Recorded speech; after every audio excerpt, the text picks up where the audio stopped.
Brendan Allen is not too impressed with the body of work from UFC middleweight champion Dricus Du Plessis. Despite currently holding gold at 185 pounds, being undefeated in the octagon and finishing several known names, Allen doesn't see Du Plessis as the rightful champ of the division. Allen believes Du Plessis has hit a run of good luck all the way to the belt, and although the results might not paint the picture, he said that one can see it in Du Plessis' actual performances. Did Whittaker look like the normal Whittaker in that fight? I mean, he was getting beat in that first minute and a half of that fight, Allen told MMA Junkie Radio when talking about Du Plessis' resume. Whittaker didn't look as bouncy as he normally does. He didn't look as quick as he normally does.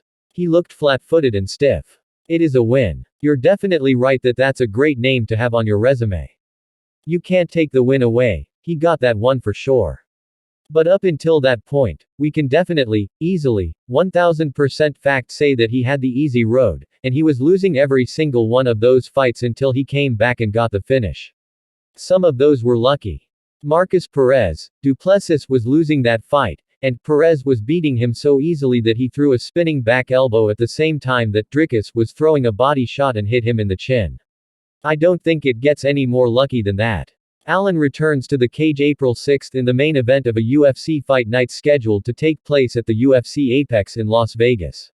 He takes on longtime contender Marvin Vettori in a key middleweight matchup. He believes that if he beats Vettori, the UFC should give him a title shot or, at the very least, a number one contender fight.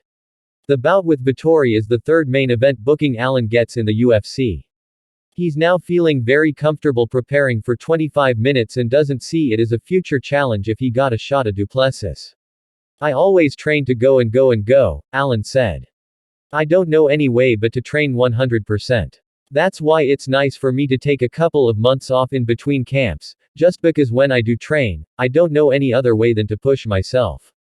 I've done 5 rounds before, a different stage, but still preparing for 5 rounds.